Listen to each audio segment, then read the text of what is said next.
মার্ডেড এবং গ্রেগ স্টুয়ার্টের পাশাপাশি জিমি পেত্রাতোসকেও কি তাহলে ছেড়ে দিতে চলেছে মোহনবাগান? তরুণ আর্জেন্টাইন ডিফেন্ডার এবার কি তাহলে মোহনবাগানের পথে?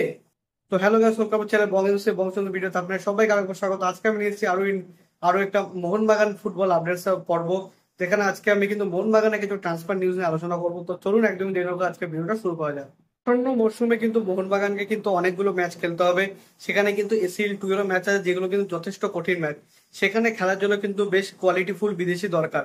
তো যে কারণেই কিন্তু দলবদলের বাজারে এখনো কিন্তু মানে কোমর বেঁধে মাঠে নেমে পড়েছে সঞ্জীব গোয়েঙ্কা। তো আমরা সকলেই জানি আউটকামিংস কারা হচ্ছে।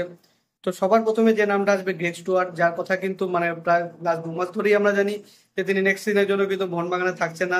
তারপরে যে নামটা এলো তিনি হলেন টমাস হ্যালডেড, কারণ তার সঙ্গে বেঙ্গালুরু এফসির কথাবার্তা প্রায় চূড়ান্ত।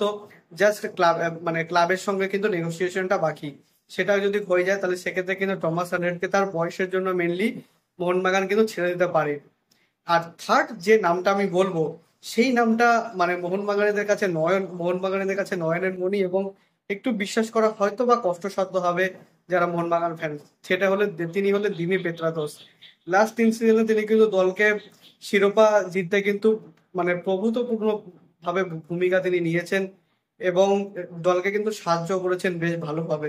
তারা কিন্তু 50+ গোল অ্যাসিস্ট রয়েছে। তো সুতরাং যেটা কিন্তু অনেক বেটার একটা মানে স্ট্যান্ড বলবো যে কোনো বিদেশির পক্ষে। তো সুতরাং তাকে কিন্তু এই তার কিন্তু লাস্ট সিজনে কিন্তু খুব একটা ভালো তার পারফরমেন্স ছিল না, যে কারণে তাকে কিন্তু ছাঁটাই করে ফেলতে পারে মোহনবাগান। বাট তার কিন্তু রিপ্লেসমেন্ট খোঁজা হচ্ছে। যদি তার রিপ্লেসমেন্ট পেয়ে যায় তাহলে সেক্ষেত্রে তাকে কিন্তু ছাঁটাই করে ফেলবে। আর যদি না পাওয়া যায় তাহলে সেক্ষেত্রে কিন্তু তিনি থেকে যাবেন। অর্থাৎ এক্ষেত্রে 50-50 চান্স বলা যায়। এ তো গেল আউটগোয়িং। এবার এরপর কিন্তু ইনকামিং এর কথাটা না বললেই নয়, যেটার জন্য কিন্তু আপনারা অধীর আগ্রহে বসে আছেন।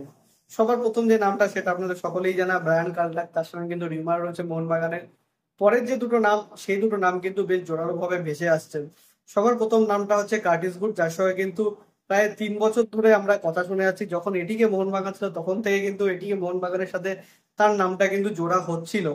32 বছর বয়সী অস্ট্রেলিয়ান সেন্টার ব্যাক ছাড়াও তিনি কিন্তু লেফট ব্যাক পজিশনেও খেলতে পারেন।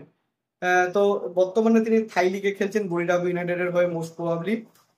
তো যাই হোক, তার প্রোফাইল কিন্তু যথেষ্ট ভালো। তিনি কিন্তু নিউক্যাসল ইউনাইটেডও খেলেছেন ইংল্যান্ডে। তো সুতরাং একটা ভাস্ট এক্সপিরিয়েন্স নিয়ে তিনি কিন্তু ইন্ডিয়াতে আসবেন, যদি আসেন তো।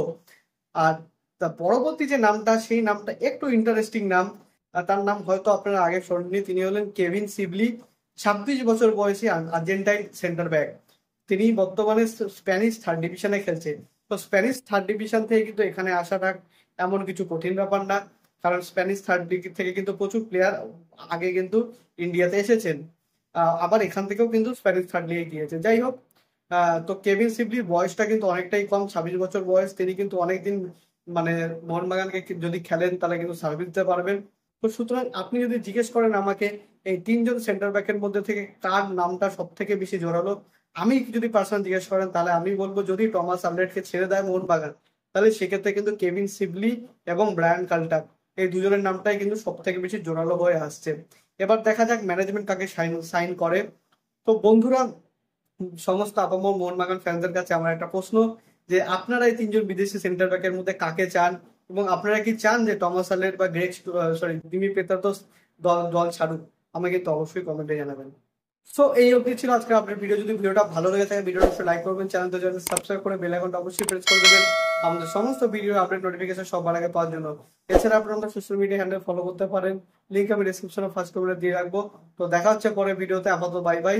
Glory glory man United.